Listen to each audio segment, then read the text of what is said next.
Pendidikan merupakan suatu proses kegiatan pembelajaran yang dilakukan untuk mendapatkan ilmu pengetahuan dan juga mendapatkan keterampilan. Pendidikan sendiri memiliki keunikan, di mana pendidikan dalam satu sisi merupakan bagian dari suatu kebudayaan. Tetapi di sisi lain, pendidikan juga termasuk dalam pembudayaan. Pendidikan adalah kebutuhan yang mendasar dari suatu bangsa untuk meningkatkan harkat dan martabat bangsa itu sendiri. Dilihat dari perkembangannya, pendidikan sebelum masa kemerdekaan sudah terjadi, tetapi ada belenggu yang menjadikan manusia pada masa itu belum merdeka, khususnya dalam belajar. Pada masa kolonial Belanda pada tahun 1854, semua rakyat belum tentu bisa mengenyam pendidikan. Pendidikan pada masa kolonial ini hanya bisa dilakukan oleh golongan orang-orang menengah ke atas dan juga para pegawai. Pendidikan pada masa itu juga hanya sebatas pada membaca, menulis, dan juga menghitung. Pada masa itu, masyarakat belajar dengan tidak merasa tenang, karena pada saat itu pendidikan hanya sebagai formalitas untuk mendapatkan ijazah dan juga untuk menjadi seorang pegawai. Lalu pada tahun 1920, mulai adanya kesadaran kultural pada masyarakat. Dan pada tahun 1922, terciptanya sekolah taman siswa oleh Ki Hajar Dewantara. Tujuan pendidikan yang digagas oleh Ki Hajar Dewantara sendiri yaitu upaya untuk memasyarakatkan tumbuh kembang budi pekerti, pikiran, dan tubuh anak. Menjadikan manusia merdeka masih digembar-gemborkan di masyarakat pada saat ini, khususnya pada bidang pendidikan. Kurikulum yang masih sering berganti-ganti, mau tidak mau harus dilakukan dan diikuti oleh guru dan peserta didik, sehingga seringkali harus melakukan adaptasi lagi dan lagi. Hal ini sesuai dengan kondisi pendidikan pada saat ini, yang tentunya menjadi belenggu pendidikan di Indonesia pada saat ini, di mana peserta didik masih disamaratakan. Maksudnya adalah ketika ada peserta didik yang berbeda maka dianggap aneh, karena guru belum sepenuhnya memahami karakter peserta didik, sehingga kebutuhan peserta didik belum terpenuhi dengan baik.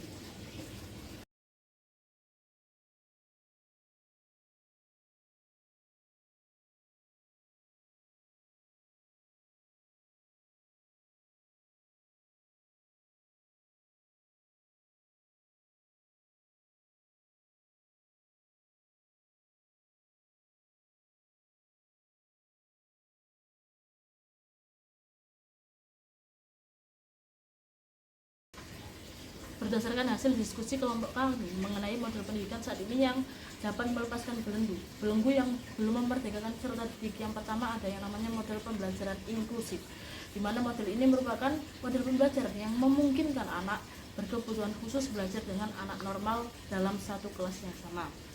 Model ini bertujuan untuk memberikan kesempatan belajar kepada siswa, termasuk anak penyandang disabilitas, penutur bahasa minoritas, dan lainnya.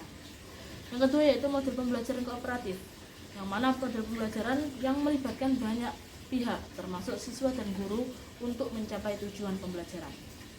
Model ini biasanya dilakukan secara kelompok, baik dalam kelompok kecil maupun kelompok besar. Namun masih ada beberapa praktik pendidikan yang bisa dibilang membelenggu kemerdekaan peserta didik.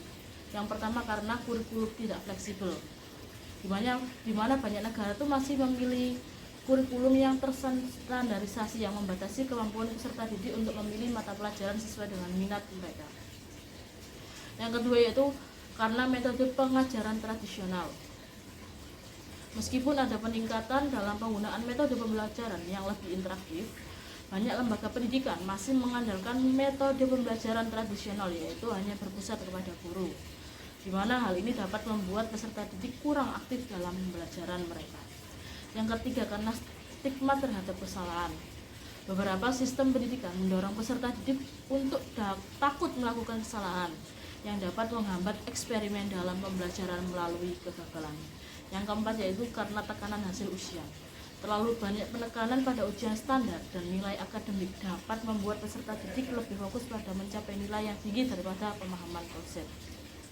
Dan yang kelima yaitu tidak memperhatikan keanekaragaman. Sistem pendidikan yang tidak memperhatikan keanekaragaman peserta didik, termasuk gaya belajar dan kebutuhan mereka, dapat membatasi potensi individu yang satu dengan individu yang lainnya.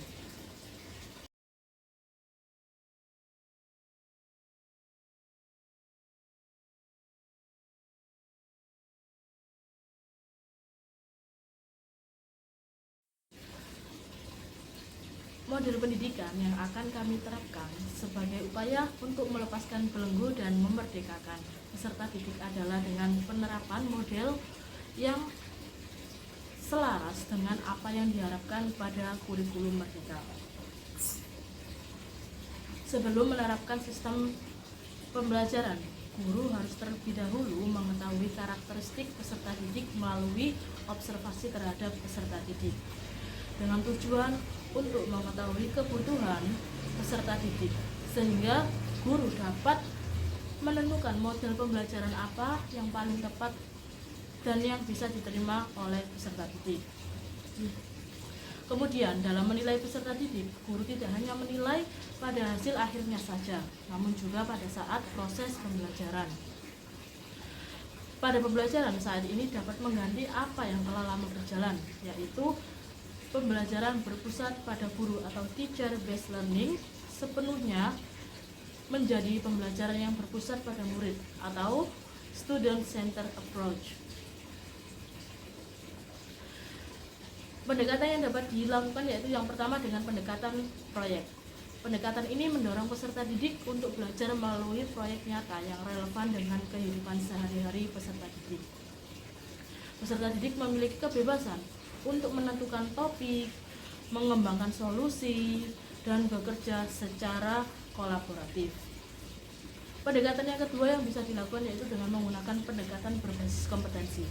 Pendekatan ini menekankan pada pengembangan keterampilan dan juga pemahaman yang relevan dengan dunia nyata. Peserta didik diberi kebebasan untuk mengeksplorasi minat dan bakatnya mereka sendiri dan juga bisa belajar melalui pengalaman. Yang ketiga yaitu praktis pendekatan dengan berbasis teknologi.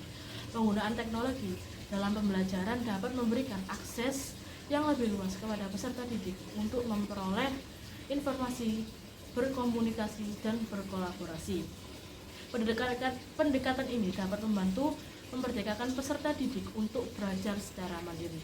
Dan yang keempat yaitu pendekatan secara keterlibatan sosial, di mana pendekatan ini melibatkan peserta didik dalam kegiatan sosial dan komunitas, serta dapat membantu mereka dalam mengembangkan keterampilan sosial, empati, dan juga pemahaman tentang dunia sekitar mereka.